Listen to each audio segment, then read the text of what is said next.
a taste of my Veneto roots, gnocchi di ricotta. Join me in my kitchen and I will show you how to make them. Here's everything we need for the softest ricotta gnocchi. A full kilo of creamy ricotta. 200 grams of type 00 flour. 1 cup of Parmigiano and 3 eggs. When I don't drain the ricotta, I use 3 eggs instead of 4. And naturally, that's when the camera cut out, missing the whole moment they disappeared into the dough. A cup of freshly grated Parmigiano Reggiano goes in. I never use jarred cheese. Fresh Parmigiano brings a deep flavor that packaged cheese leaves far behind. Next, I add the type 00 flour 1 cup at a time. I gently fold in the flour just until a soft dough forms. It should be slightly sticky, but still easy to work with. Next, I prepare my work surface with a light dusting of flour. I place the dough on my work surface and add a touch more flour, just enough to keep it moving easily beneath my hands. Here I'm kneading the ricotta dough, keeping it soft and light. I add flour a little at a time, just until the dough holds together.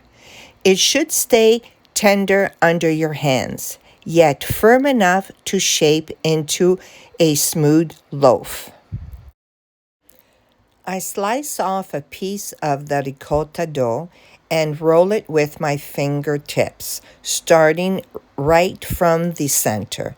As I move outward, the dough naturally lengthens into a soft, even cylinder. I cut the dough into 1-inch pillows and lay each pieces on a well-floured surface. This keeps the gnocchis from sticking and making it easy to keep shaping and moving them as you go. I laid the finished gnocchi on a floured sheet, giving them space so they don't stick. And then I keep cutting the rest of the dough until the whole batch is ready. Now let's make the tomato sauce. Add extra virgin olive oil to the pan and saute 1 chopped onion. When the onion turns soft and translucent, I add a minced garlic clove and stir it together. I then add a jar of passata rustica, giving this simple tomato sauce its rustic soul.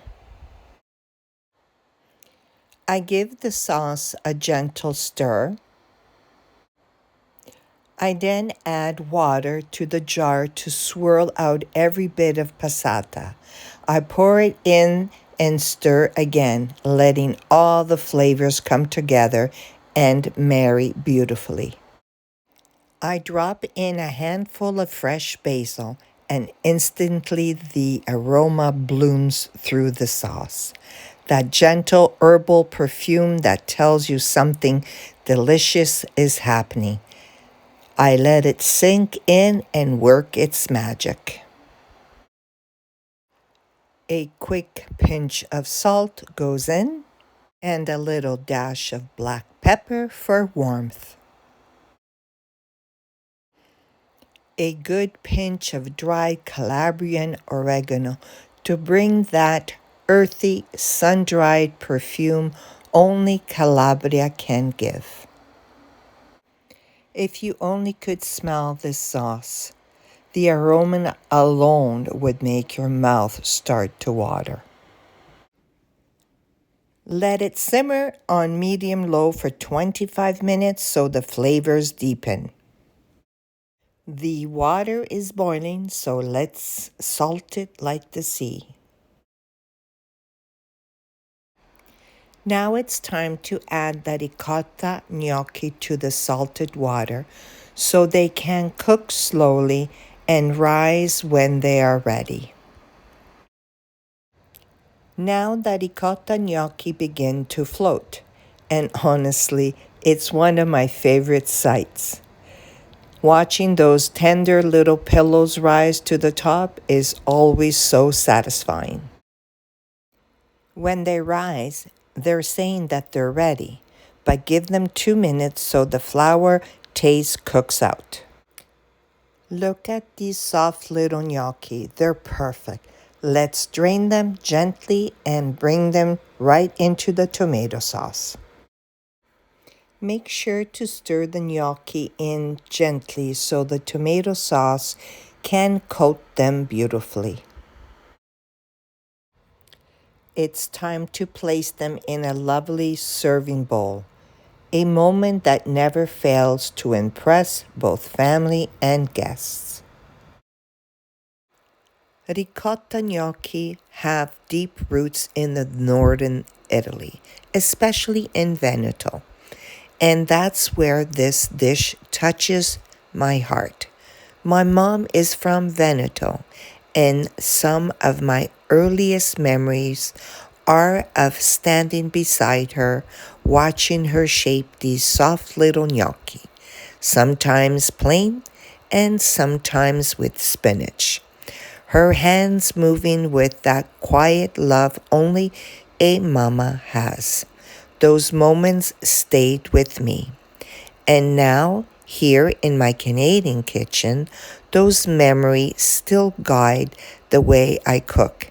Every time I make ricotta gnocchi, it feels like a little bridge between the places I've lived, the people I love, and the tradition that shaped me. And now I want to thank you so much for watching my channel, my friends. Don't forget to subscribe, like, comment, and share. It truly means the world to me. And I'll see you in my next recipe. Ciao!